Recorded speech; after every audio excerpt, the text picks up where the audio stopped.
Hello, listeners, and thank you for tuning in to the Batuta Advocate Roadshow here on Desert Rock FM. Or if you're a new podcast listener, thank you for downloading our show. I'm Errol Parker, and the voice you are about to hear is that of my friend and colleague, Clancy Overell. Yes, hello, and thank you for joining us. We're coming to you live from Koala Mattress Studios here in downtown Batuta. Joining us in the studio today is a young man of southeast Sydney fame.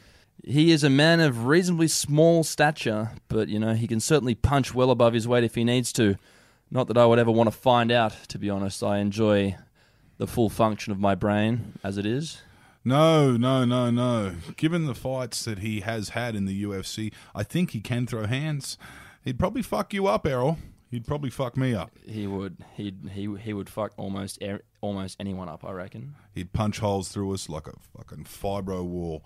His name is Richie Vas. He hails from the lovely suburban beachside suburb of Maroubra down in the Harbour City. He's best known for his big wave surfing, his mixed martial arts career, and being a high-profile community member of the iconic Bra Boys. Yeah, Richie's done a fair bit. He's even got his own podcast now, which is actually syndicated nationally by the same people who get our show out to the world each week, the Diamantina Podcast Network. Yes, his show is called the Vas Files, so give it a listen. And thanks to our sponsors, Koala Mattress, you can get $200 off your next mattress or sofa this week with the code word VASFILES. That's VASFILES, Vas Files. Richie's on the Qantas flight out of here this evening, so he better get him in. We're not going to make him wait any longer. Yeah, you don't want to see this man fire up, I imagine, but I must congratulate our producers for managing to merge the promotion of his podcast and our studio sponsors in the same word. That's Vas Files.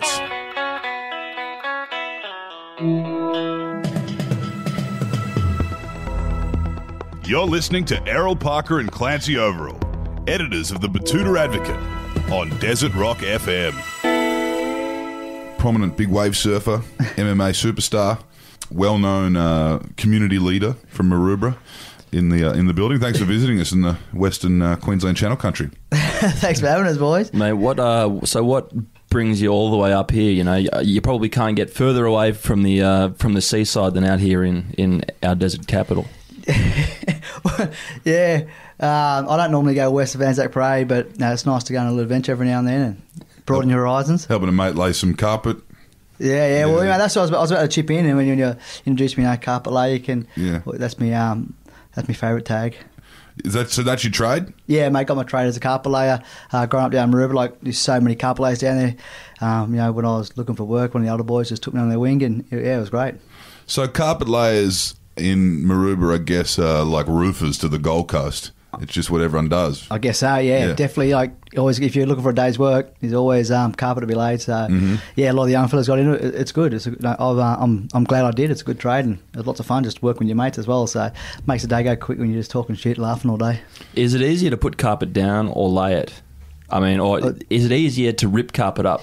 Mate, it all depends, mate. Like, I've done some pretty seedy clubs on Oxford Street where ripping that old stuff was like, it was just stuck to the floor with God knows what, and that was pretty awkward getting up. Much easier to put back down, and then, but yeah, you got other jobs that come up easy and can be a bit tricky to get down. But yeah, it's not a bad trade. So you boys that grew up down there that were surfing, and were surfing comps. Yep.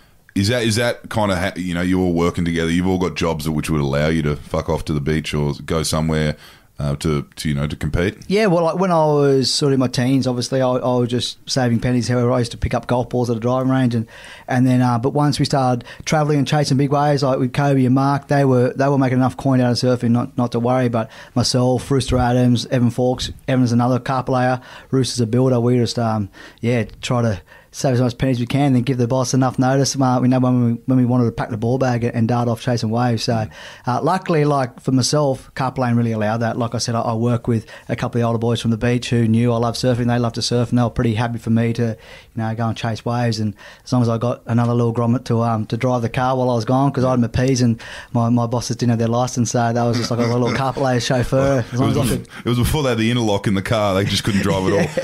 So as long as I could get another people to jump in and chauffeur them around, well, sweet. Yeah. So where'd you go to chase waves? Was it around the country or internationally or? Yeah, both. I mean, when I was sort of my late teens, early 20s, it was like this slab surfing, they call it. It was really taken off around Oz. There's all these new waves being found. One at Cape Slam that we called ours sort of hit around early 2000s. Before that, it was Shipsterns Bluff down at Tasmania, which is a phenomenal wave, and then waves all throughout Western Australia too. It's just waves come out of super deep water and just hit this real shallow reef and just jack up out of nowhere, and they're thicker than they are high, and just offer up some amazing barrels. So that was like, really just taken off in all the rage. And magazines loved it. The surf media just jumped on it. So it was great for us surfers because we could get that exposure that kept the sponsors happy, could pay for the trip. So, but also internationally, it was Tahiti, Hawaii, Fiji, those kind of waves we would try and chase as well. But it was so much fun because you're kind of going off into the unknown, looking for waves that haven't been surfed before, or whispers of waves around the corner and that kind of stuff. So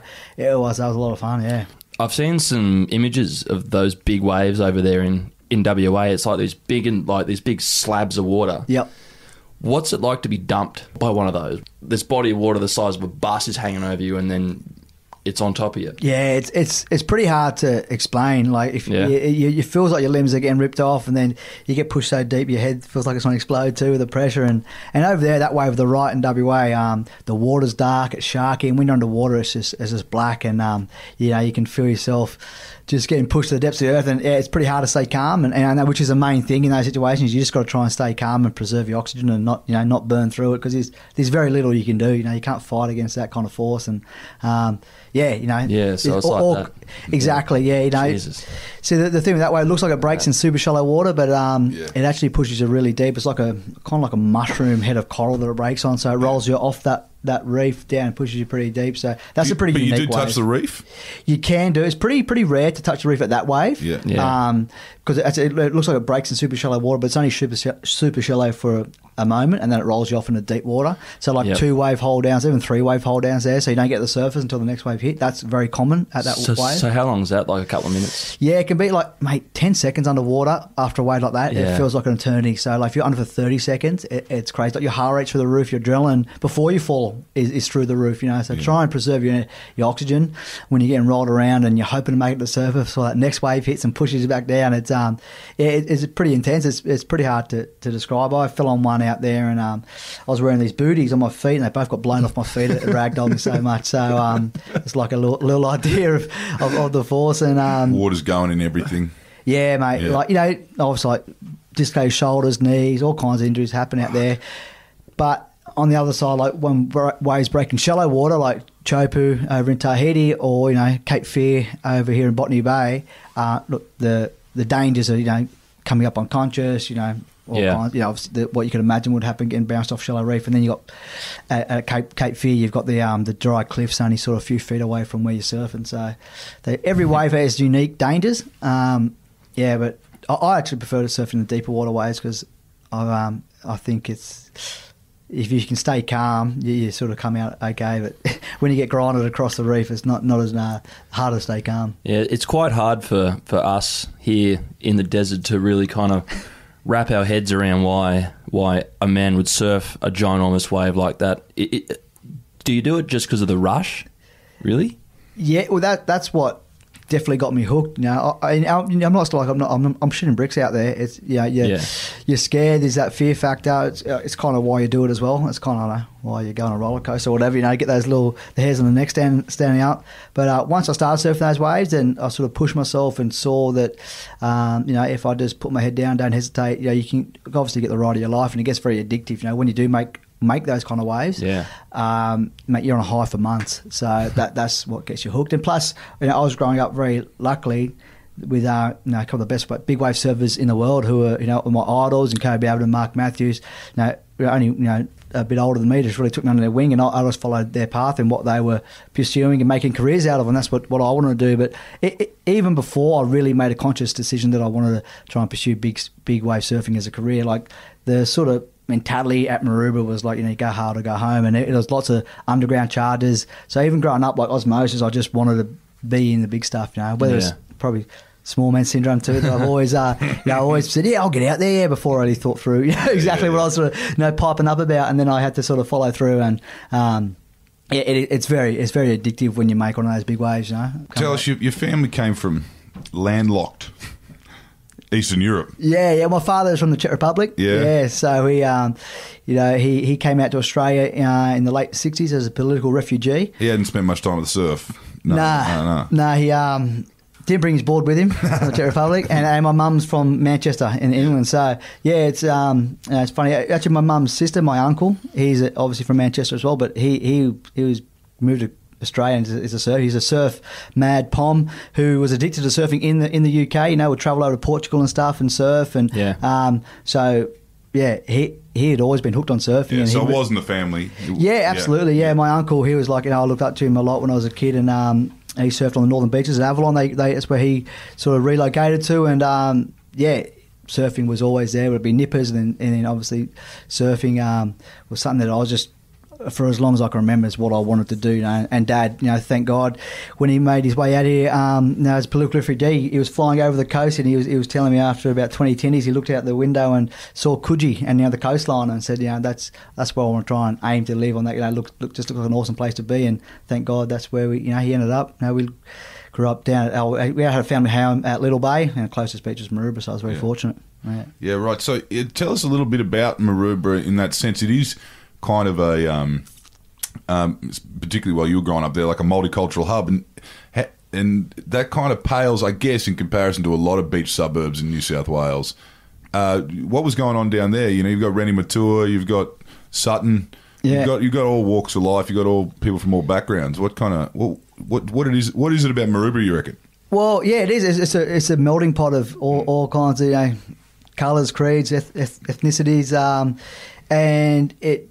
I know, like I said, I had that mentality down there with going hard or going home, and boys who wanted to have a go at anything, whether it be footy, like the boys you just mentioned, surfing, whether it be academic, you always got support. But if it was going mad on the drink and getting in trouble, unfortunately you got support there as well. But Maroubra, just the way it was, how it was surrounded, you got lots of government housing that surround the beach, and then just off the beach you have suburbs like Hillsdale, and then not further off that was East Lakes, and which have very high density of many different ethnic groups. So I went to school at Maroubra Junction, and my best mates were everything from Brazilian to Islander to European to whatever you could say.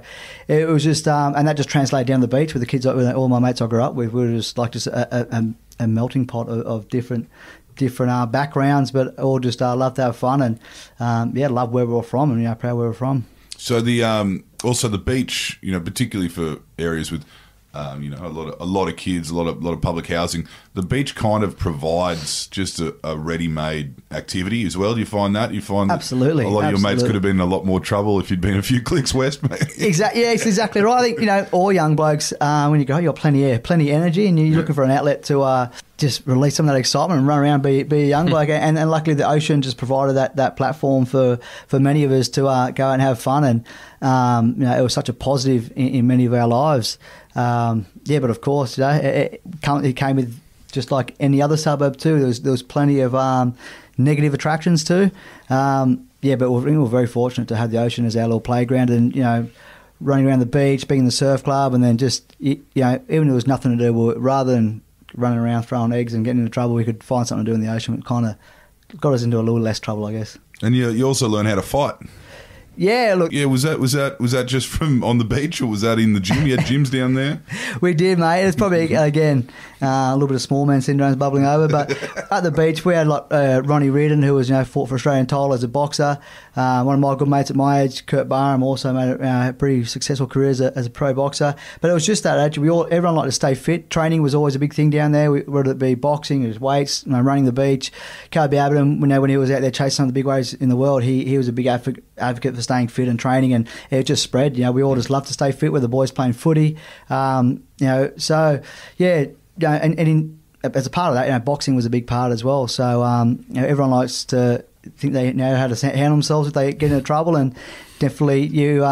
Most of the time they do. No. And again, you do want to be known as that bloke who runs from a fight as well. You get pretty bagged if shit was hit the fan. If you were the one. Yeah. So it was just that kind of mentality, which I said it was great in many ways, but also taken out of context, got us in trouble as well. But so that's how we found martial arts and boxing. It was the draw card initially, and just staying fit. Just training to stay fit for big waves, and then obviously Brazilian jiu-jitsu found. So Brazilian Jiu-Jitsu has a presence down in Maroubra? Well, yeah, like I said, Maroubra has a lot of cheaper housing than it does other sort of city beaches, whether it be your Bondi or whatnot. So a couple of Brazilian boys, Bruno Pano and Alex Prats, they came over from Brazil and they settled in Maroubra, and Bruno Pano was a black belt at the time, Alex was a purple belt, and they surfed as well. So we got to know them down the beach. I think one of the boys was at the SEALs Club at the gym training. Alex was there, and one of the boys asked him about his ears because he had big cauliflower ears, and then that's where it started. He started, dragged him to the ground, tried to show him a few things, and before they knew it, the boys, mate, this bloke just throw these submissions, bloody arm locks and chokes and all this stuff. So next thing we knew, we were all doing it in our surf club, and Bruno started teaching classes, and it, again, just spread like wildfire. That's a pressure cooker. You got all these little kids that know how to fucking fight now. Well, the pub, in those early stages was you had to be on the ball down there, because guys were going to sleep at the bar. Every half an hour, if you weren't watching, one of the boys just jumped on your back, and you woke up staring at the ceiling, wondering what's happened. So we took to the rear naked choke and a few of the submissions pretty quick. Bruno, who was our teacher, was running in the pub. Boys, you can't do it in the pub. It's not to be done in the pub. Do it in the academy. Dangerous. Yeah. So in the secret hole. On each other. Yeah, it was pretty classic. And for those who didn't know, who weren't practicing Brazilian Jiu-Jitsu at the time, were just really at a deficit, because they were the ones just getting pounced on and put to sleep. Oh, God. So from there you started competing. Was that you had your career in surfing, or was there any point where you're doing to both? Yeah, for a while there's a big crossover, but again, like I said, the reason I sort of got into Brazilian Jiu-Jitsu, I love combat sports, I love boxing, but I kind of got into it to stay fit, and I really enjoyed doing it. But then it just got its claws in me, and I was just addicted to it. Bruno was big on competing and representing your academy. There was New South Wales Federation Cups that were on every month or two. So we trained for a week, and he's like, "It's on this weekend." So I went, "Yep, let's all go in and do it." I had no idea what we're doing, but enjoyed it. Enjoyed that competition, and that was something that I guess has always been a factor too. I just love competing. I love learning a skill and then trying to practice it in that competitive arena. And as soon as I started competing in jiu-jitsu, I loved it. And coupled with the fact I love boxing, Ian Schaefer was a guy who was training down with us, who was one of the first big names in Australian MMA. He was fighting in Japan, and kind of showed that there was a path to take this professionally. And I keep joking about small mans, but it was probably something I just said, yeah, I'll fight MMA. And then I thought, okay, well, there's something coming up in a couple of months if you want it. And then I just had to sort of go through it. But I'm glad I did, because it was a really positive influence in my life, taking fighting seriously, because I was like a lot of young blokes getting on the piss, getting in a bit of trouble, and it was something that sort of changed my life, curbed my lifestyle when I decided to take it professionally. But yeah, it was a slow burn at the start because surfing was my main priority. But then opportunities were a little bit bigger and more important, and I was like, okay, well, I can actually make a real go of this. As a smaller bloke, what kind of when you start fighting people from overseas, who are you usually matched up against?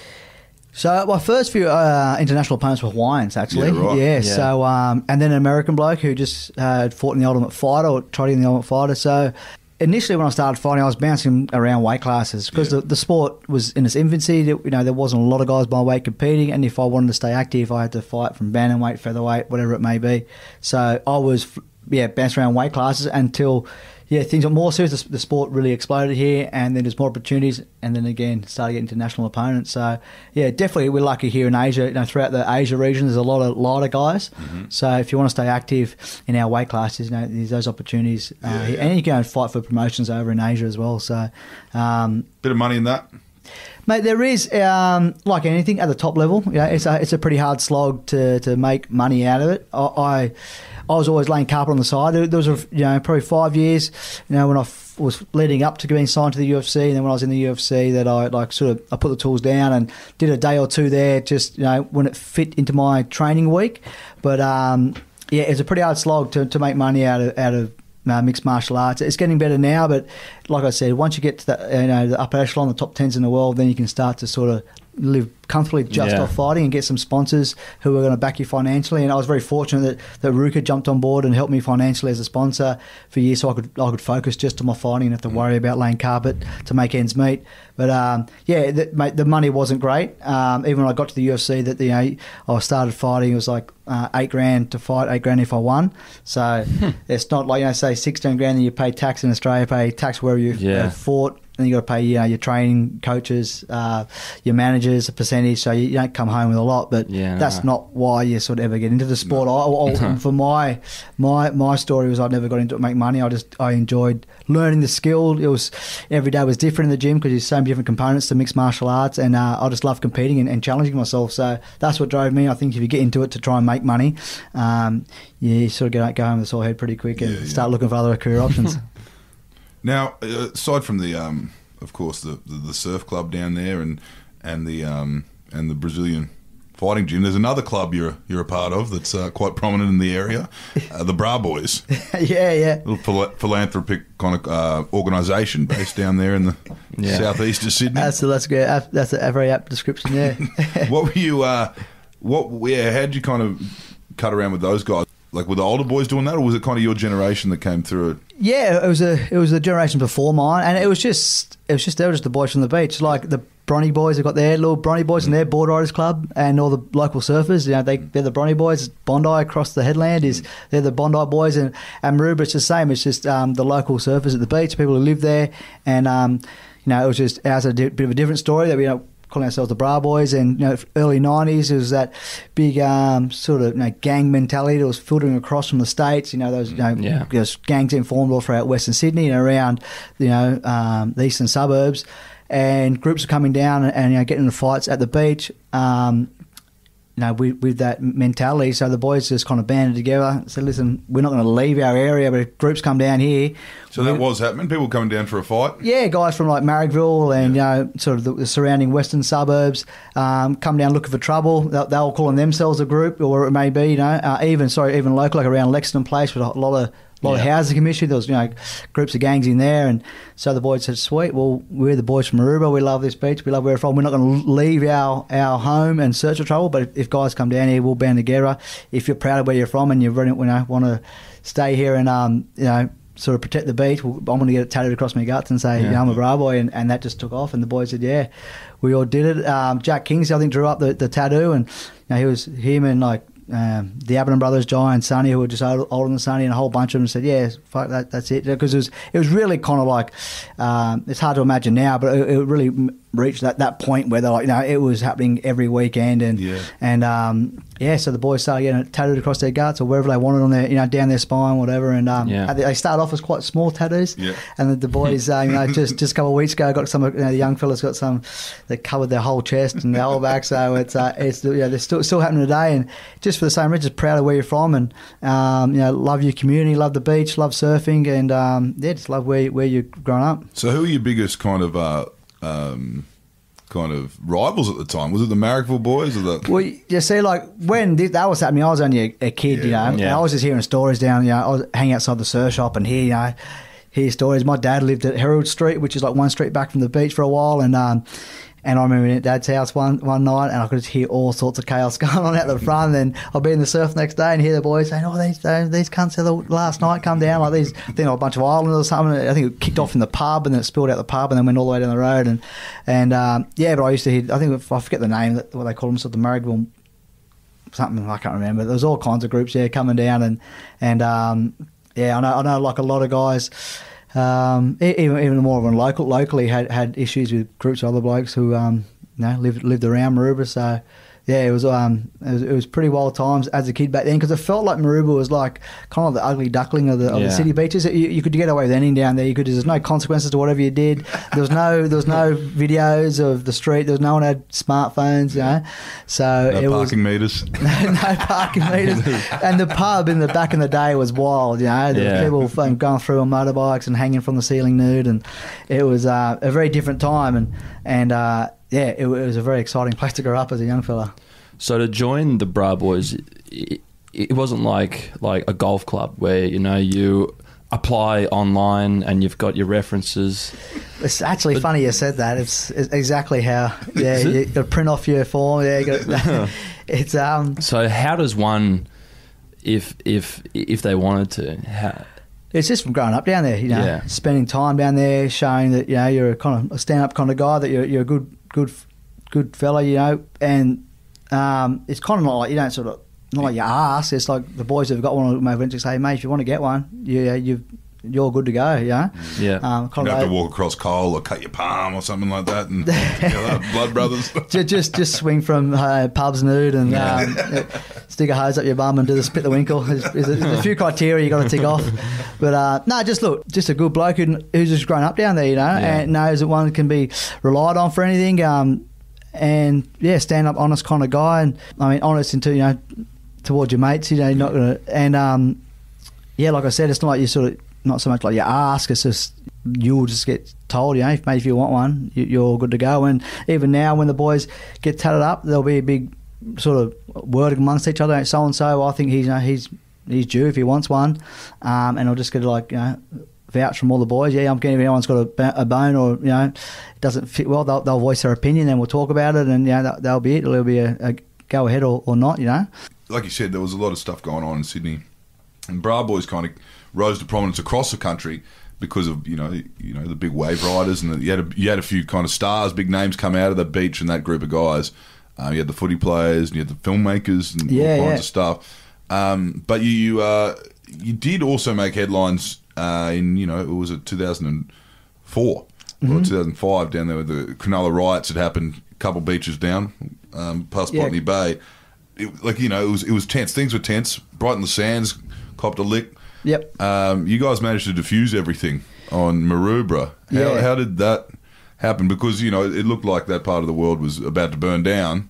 Yeah, well, it did eventually spill over to Maroubra as well, and there was one pretty chaotic night where all those sort of reprisal attacks, because they couldn't get into the some Southern Shire area, they spilled into Maroubra, and it was a pretty hectic night, and you could see the way it was heading. It was if things weren't to change, it was just going to kind of get worse and worse. And a few of the boys had spent some time in jail with some of the boys who had influence over the young Lebanese community, and basically that's just what it was. They got to talk and just said, look, this is out of hand, because it was a huge media beat up. To start off with, what was happening in Cronulla, it was an issue for sure. What was going on in there, with the lifesavers and all that kind of stuff. But how it all eventuated with that day when it was so shameful. I mean, it was only 10 years ago. Recently, wasn't it? We sort of had the 10 years, and it was just to see some of the footage that were happening on there was you can't believe that actually happened. But for then to spill over, and like the media said that we're all part of it and we support it and all that kind of stuff, was a little disappointing. And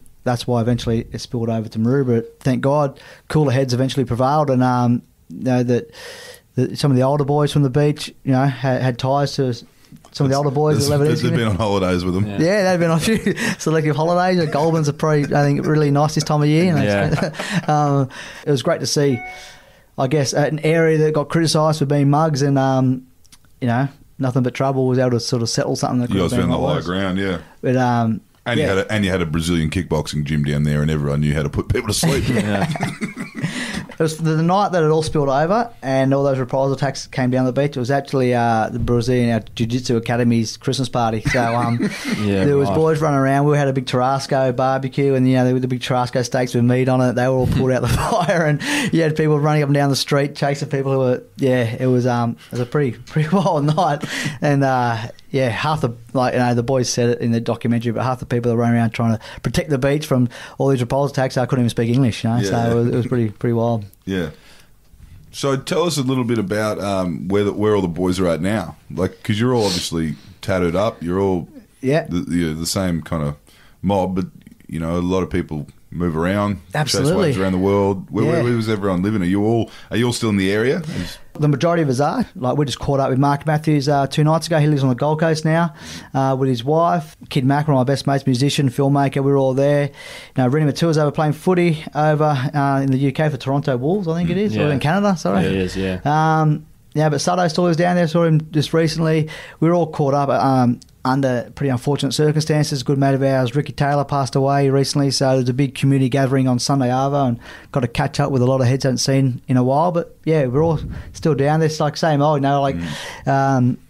still got the tattoo proudly branded across my stomach, and this younger crew going up still today to get it tattooed down, and we all go up together and have a few beers and a laugh. Still all going on. It's definitely settled a lot since the days of the doco, and when that came out, it was that a good thing, the doco, for the community? What was that? I think at the time initially it I wouldn't say it was. No, it was great to see the doco have the success it did, and have our story put out there, because leading up the doco there was so much media coverage, and we obviously weren't aimed. A lot of it was justified and warranted, but there was so much, it was just skewed, and just there was nothing but really negative stories coming out. It was good to just have our story out and just show that it's not all, there are some positive stories that we are trying to do some good down there. So that was a positive side of it, but I guess the ripple effect on what it had down there, especially on the young blokes, probably wasn't a great thing. A lot of the boys sort of, I don't know, the way to get noticed or what it was to be a bra boy was to get in trouble, and a lot of the boys took that message the wrong way and glorified went on holiday as well, But now, sort of 10 years removed almost from it, the beach is in a good place as I've ever seen, and that was really exemplified by Sunday, by catching up with all walks of life, all age, different demographics, over unfortunate circumstances. But it was, the kids down there they're surfing better than they ever have. They're really, the board riders clubs are doing really well on a national level. The emphasis on getting into trouble and getting into fights and all that kind of stuff has definitely faded, and it's still. The support and encouragement to do good in whatever path you choose is there, but it's taken in the right context these days, and not so much in just the madness, that it used to be, because it was, for a while there was all about madness. What are the girls doing through all this? They're just rolling their eyes at you guys out there choking each other out in the pubs? Back in the day, if there had been a girl who walked in the pub, would have been like, you would have heard crickets. The whole place would have stopped and turned to stare. So it wasn't like, it wasn't a place going to meet girls. Unless you had scary brothers in there, I guess. But the girls know that we like to have fun and get up the mischief. But look, definitely back in the days when I was a teenager growing up there, it wasn't. I never saw the pub or Maroubra as a place really to meet girls. There were a few down there, but Bondi and Bronny seem to have the lion's share of the women. Having the cross. Do any female surfers come out of the area? Yeah, there are, and just in the board riders clubs now. You've got a women's division that's doing really well. You see more and more women in the water today than I've seen in ages. So especially the young girls are really getting encouraged to get out there and surf, which is great. And women's surfing as a whole is just on another level. It's so exciting to watch and what they're doing. So there's a big sort of female surf community down there as well, and there's even like characters. When I was growing up as a kid, some of the women had bra girls tats, they were with them and just grew up with all the boys. They a lot of them grew up in the Lexington Housing Commission, and I just grew up with all the boys, and they were pretty colourful characters, and some of them got the bra girls tat as well. So it's it's always been a pretty unique spot. Tell us about ours, the surf break. Where's Cape Solander? Is that Kurnell? Okay. So on the southern headland of Botany Bay, and we're Kurnell, where Captain Cook first landed. Is that down La Perouse way, or it's directly across from La Perouse? Right. La Perouse is kind of on the northern headland, entrance of Botany Bay, and it's just across the bay on the southern. Okay, and that's headland. A national park, is it? National park, yeah. Right. And then Cape Solander is just as you head out the bay and sort of head south, it's just the next kind of point, and it was a way, like I said, that the time that slab surfing was really taken off around Australia. There's a wave there being surfed by a bunch of bodyboarders, esky litters, that's it. And I grew up at Little Bay, so very close to La Perouse, and we used to run around the golf course, and when you see big swells, you could always see waves explode across the cliffs across the bay, and you always wonder, is there waves over there? And you all these urban myths, you can't surf, and it breaks on dry rock. So never really paid much attention until again, I think it was like early 2000s, we were hearing whispers that there is a wave over there, and these bodyboarders have been surfing it, and they published some photos of it, but they flipped the photos, so rather than a right-hander, it broke as a left-hander.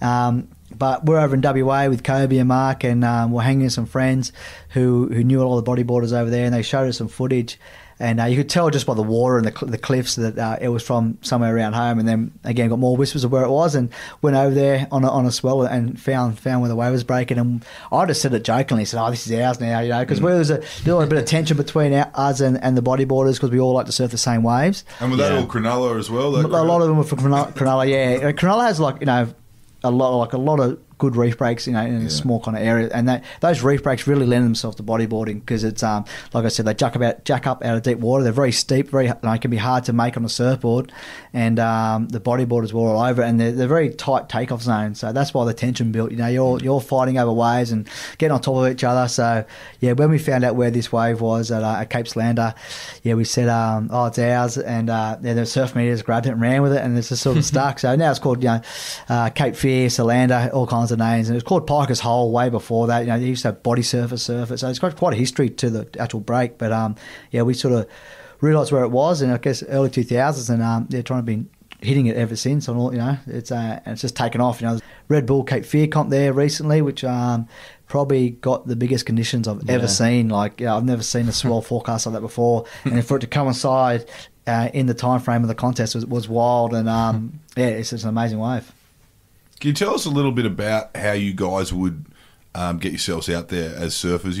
Pre-internet, or like infantile internet kind of. You didn't have the YouTubes and stuff. You were on tapes. You're running tapes, and you, like you said, the more exposure you got, the more kind of sponsors would look at you. Yeah. So was it about doing shit like that? Was it about finding the scary breaks and getting a video of you guys surfing it? Was that what it... Exactly. It was about finding something new, uncertain, and it's got to be spectacular. Like Shipstone's Bluff in Tasmania, it's got like steps all through the wave, and it breaks in front of like a really spectacular cliff. So the more sort of hectic and out of control, and the higher the risk, the more that exposure that it got. And pre-internet, it was just, I remember looking at the weather forecast, and I just remember being told, if you see a low with lots of rings around it, that meant there's like waves coming. So I'll just look at the forecast. If I saw a low sitting off the east coast, there's waves coming. Whether they're going to be good, bad, the windy, who knows? But basically that's how it was. And nowadays, you can see a swell come and get there the night before, surf it. There might be a window of 6 hours where the wave's going to be good, then the wind's going to turn, or the swell's going to drop, whatnot. You can just pinpoint those 6 hours, go there, surf it, go home. Back in the day, you'd have to, off a whim, book a trip, stay there for 2 weeks. Hopefully a swell shows up, and just hopefully you get lucky and score, which was pretty cool. A lot of disappointment as well, I imagine. Well, they've been, and even it's still, you still get skunked too, even with today's forecasting. But I love the adventure of just not, without the internet, going down there, setting up camp for a few weeks, and hopefully you score the waves. And it just makes it a lot harder, obviously, to the percentage of getting the wave on was a lot less, but the adventure factor was right up there. So you put all of these events and memories in a book a couple of years back. How was that experience, having to go back and sort of articulate these things on the page? Yeah, it was pretty fun process. I sat down and did it with Sean Doherty, who's a good friend of mine and like a surf journalist, and he knows myself and the boys and the area pretty well, so I don't have to regurgitate everything from scratch. Yeah. So to sit down with him, it was a good laugh, and it was therapeutic in many ways too. I've always been a sucker for peer pressure, always want to impress my mates. And when I was telling a story, I kind of realised, like I said, I mentioned stuff about, small man syndrome, and that kind of sat back. That's probably why I've got into a lot of things I've gotten into, is always want to try and think I can hold my own with the older guys or the bigger guys, and it's kind of end up being a whole chapter. So it was good, and just from my own family experience, the story of my family, and growing up at Maroubra and the history of Maroubra and the influence it had on my life. It was a lot of fun, and it's sort of that we wrote the book Bra Boy. I don't take life too seriously. It was just like a bit of a fun read, and the feedback we've had has been pretty cool. So it was a fun process. Now, one thing you bring up in the book was a turning point in your life. Yeah, and you got into a bit of trouble on the Gold Coast. Whatever it was, punches were thrown. Yep.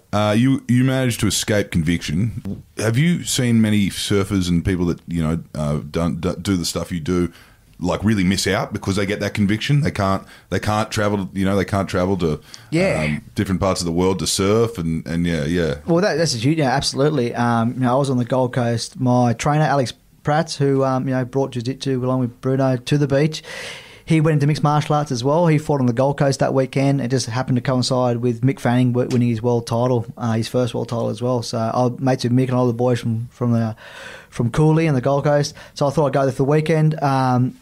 Eventually we were out, celebrating Mick's win, and I don't know, one too many scooters, and was blind. Ended up getting a fight in the pub and spilled outside, and it turned into a bit of a sort of all-in brawl, and I had to go back up there to face the consequences of that, which was... Were you trained? You knew how to punch then? Yeah, well, I had two fights at the time, so right. I had been training, and but obviously I look back on that whole experience, and it'd be a pretty shameful part of my life where I regret a lot of what happened there. I really regret my actions, but again, I'm very thankful for it happening, because it really did curb my lifestyle, changed a big turning point in making me realise what I wanted to achieve in life, in which direction I wanted to head.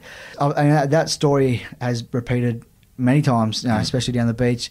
Not through that same, getting into a fight, getting into trouble, convicted, or just whatever it may be, just getting into trouble through various ways and just losing course of where, what you want to achieve, and you see talent go by the wayside.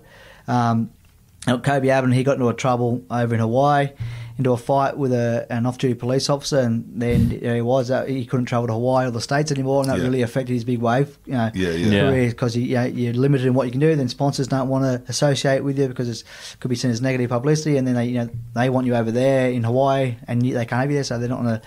It can be very detrimental, and and regardless of what sport you're in or what profession. So, and I've seen it just. Guys just get caught up in that lifestyle of drinking and partying, having a good time with the boys, and that just, taking them away from, potential career in many areas. So the boys in Hawaii are just the same as the boys back home. Absolutely, we are we get on really well. All the boys in Hawaii. We actually had a few fisticuffs amongst each other, and that's actually brought us closer. But they love their martial arts, their jiu-jitsu, they love their surfing, especially in the big waves. Kobe and the Irons brothers, were like super, super close, and that allowed us to go to Hawaii with Kobe and just, sort of be right in with all the boys on the North Shore. So, very, very similar in terms of what we love to do, very proud of where we come from, and it's a very similar kind of mentality almost that they have over there. We did speak to quite a prominent street artist a couple of months ago, and he's obviously spent some time on holiday. Yeah, I guess he's had the handcuffs on a couple of times as an artist would. Vaculik, I'd imagine. No S in it, but now it's just Vas. So always said, if you want to pronounce it correctly, it's like you got to get a deep European groan and just say Vaculik. But Vas is fine. If you've got any. Well, thanks for joining us, Richie. Sometimes that works, but you roll the dice. Don't tell them about it. I guess if it's in the headlines, though, I mean, exactly. Many silly decisions made on the drink have come out to bite a lot of people, and that I regret the way I behaved and everything, like especially for the guy I ended up clipping who was in amongst the brawl but said he had nothing to do with it. I was very fortunate the judge saw it for what it was. That we're all a bunch of pissed idiots out there, in their early 20s carrying on. It was that wake up call that had I've got that conviction, I wouldn't have been overseas. I would lost the sponsors. Really made it much harder for me to pursue a career in mixed martial arts or professional surfing. So sometimes you need that big kick up the arse to make you realise and make you grow up. And thank God since then. I haven't sort of repeated those mistakes and work with PCYC groups and youth groups, and we do a program called the Back on Track program down at SRG Kickboxing Gym here at Alexandria, and just try to tell your story and hope kids don't repeat it and go down the same avenue. So you settled now. You got a wife and kid, and now you're still in Maroubra. What else is happening? Like, what are you working on now? You got podcasting? Yeah, I got the podcast out. It's called the Vas Files. I've just started. It's only a few episodes dropped, which is a lot of fun. Just get a wide variety of characters across the table, whether it be fighting, surfing, footy, music, whatever it may be. But I was still a carpet by trade, so I still get a few days carpet laying in. I've got my wife and little daughter Grace at home, who's just hit 19 months, which has been a huge sort of life changes. Definitely changes your perspective on a lot of things. But still forget the judge, mate. Forget the judge. That'll change things quicker. Yeah, absolutely. But life's good. I'm still training as much as I can. I'm hoping to get a fight in before the end of the year. Yep. And then it's not the end all and be all anymore. Like I was focused on fighting and. it's a very selfish sport, just like I guess professional big wave surfing is. You sort of drop everything at the whim, and now with a family and stuff, it's not as important as it once was. But I'd like to get in there at least one more time and make that walk. But just enjoying life. Still living down Maroubra with all the same mates I grew up with, which is great. The place has changed a lot, but I think it's for the better. And just chipping away, working at Fox Sports with our UFC Fight Week, talking all UFC news each week, and cruising. Well, thanks for joining us today, Richie. And that's it for the Batuta Advocate Radio Show this week. Thanks for tuning in to Desert Rock FM 96.5. And thank you to Richie Vas for coming all the way up to the Channel Country to talk to us about life in Maroubra. I'm Clancy Overall. You be kind to each other. And my name is Errol Parker. Stay out of the pokies and never, ever, ever, ever talk to the police without a lawyer present.